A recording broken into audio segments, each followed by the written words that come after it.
찬바람이 부는 청계천변을 천천히 걸었다. 82세라는 나이가 믿기지 않을 정도로 반듯한 걸음걸이였다. 그녀의 눈에는 50년 전 이곳에 처음 발을 디뎠던 그날의 기억이 선명했다. 남편과 함께 작은 인쇄소를 차리겠다며 이 거리를 누비던 때가 떠올랐다. 여보, 이 동네 땅값이 언젠가는 오를 거야. 남편 정기철이 했던 말이 귓가에 맴돌았다. 그때는 그저 허황된 꿈 같았던 말이었다. 청계천 일대는 판잣집과 허름한 상가들이 빼곡히 들어선 서민들의 터전일 뿐이었으니까. 가방 속 서류를 꽉 쥐었다. 재개발 구역 지정 통지서였다. 자신도 모르게 입가에 쓴 웃음이 번졌다. 남편이 세상을 떠난 지 벌써 20년이 흘렀건만 그의 예언이 이제야 현실이 된 것이었다. 당시 정기철은 인쇄소 운영에만 몰두했다. 그는 아내가 용돈을 모아 작은 건물을 매입했다는 사실을 끝내 알지 못했다. 월숙은 남편 몰래 청계천 구석진 곳에 낡은 2층 건물을 샀다. 건물이라고 하기도 민망한 20평 남짓한 꼬마 빌딩이었다. 아줌마, 이런 곳을 왜 사려고 하세요? 그 중개업자가 고개를 갸웃했던 기억이 났다. 하지만 월숙은 확신이 있었다. 언젠가 이 땅이 금덩어리가 될 거라는 직감 말이다. 인쇄소가 망하고 남편이 급작스럽게 세상을 떠났을 때 채권자들은 집안을 뒤졌다. 그들은 월숙이 숨겨둔 그 작은 건물의 존재를 알지 못했다. 빚더미에 눌려 모든 것을 잃었다고 여겨졌던 월숙에게는 마지막 희망이 남아 있었던 셈이다. 이제 그 꼬마 빌딩이 200억 원의 가치를 지니게 되었다. 재개발 보상금 산정서를 받아든 순간 월숙의 마음은 복잡했다. 기쁨보다는 묘한 두려움이 앞섰다. 이 돈이 과연 자신과 가족들에게 행복을 가져다 줄 수 있을까? 여의도 고층 아파트 35층, 정남은 거실 유리창 너머로 한강을 내려다보며 한숨을 내쉬었다. 90평대 아파트는 여전히 반짝반짝 빛났지만 그 화려함이 이제는 무거운 짐처럼 느껴졌다. 월세도 아닌 자기 집인데 왜 이렇게 숨이 막힐까? 여보, 캐나다에서 전화 왔어요. 거실 탁자 위 휴대폰이 울렸다. 아내 수키의 목소리가 스피커를 통해 흘러나왔다. 응, 수고 많아. 정남의 대답은 힘이 없었다. 아이들은 토론토에서 영어를 배우고 있었고 수키는 그곳에서 뒷바라지를 하고 있었다. 본인만 서울에 홀로 남아 기러기 아빠 노릇을 하고 있었다. 문제는 돈이었다. 아이들 학비와 수키의 생활비를 캐나다로 보내는 것만으로도 한 달에 500만 원이 넘게 나갔다. 거기에 아파트 관리비와 자신의 생활비까지 더하면 턱없이 부족했다. 더욱이 2달 전 회사에서 구조조정 대상이 되어 퇴직금을 받고 나온 상황이었다. 여보, 아이들이 학원비가 더 필요하다고 해요. 그리고 겨울옷도 사야 하고. 수키의 목소리에서 조심스러움이 묻어났다. 그녀도 남편의 처지를 어느 정도 눈치채고 있었다. 알았어, 알아서 할게. 정남은 전화를 끊고 소파에 털썩 주저앉았다. 통장 잔고는 이미 바닥을 드러낸 지 오래였다. 신용카드 대금도 밀리고 있었다.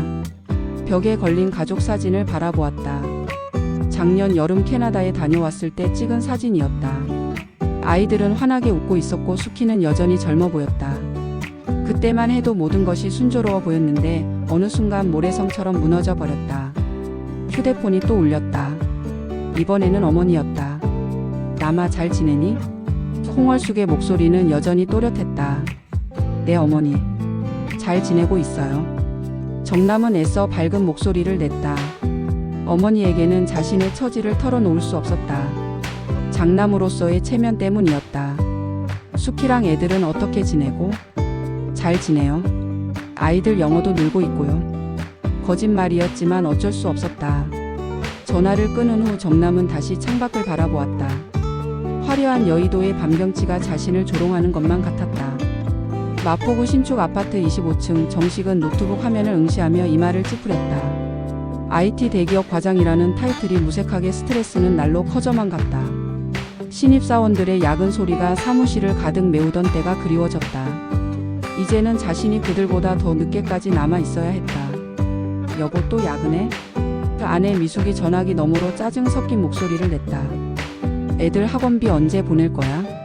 벌써 2달째 연체됐다고 연락 왔어. 알았어, 이번 달 보너스 나오면 바로 처리할게. 정식의 답변은 늘 똑같았다. 하지만 보너스는 이미 대출 이자 갚는데 사라져버렸다. 미숙은 결혼 초기부터 남다른 야심을 품고 있었다. 시댁보다 더 큰 집, 더 비싼 차, 더 좋은 학군. 그녀의 요구는 끝이 없었다. 정식의 연봉으로는 감당하기 어려운 수준이었지만 그녀는 개의치 않았다. 우리 집이 왜 형님 집보다 작아야 해? 같은 회사 다니는 김 과장은 강남에 집 샀던데. 미숙의 비교는 항상 정식을 압박했다. 결국 정식은 무리한 대출을 받아 마포의 신축 아파트를 샀다. 원리금 상환액만 월 300만 원이 넘었다. 거기에 아이들 사교육비와 생활비까지 더하면 매달 적자였다. 어머니한테 좀 도움 받으면 안 될까? 미숙이 조심스럽게 꺼냈다.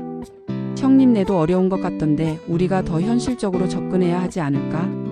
정식은 고개를 저었다.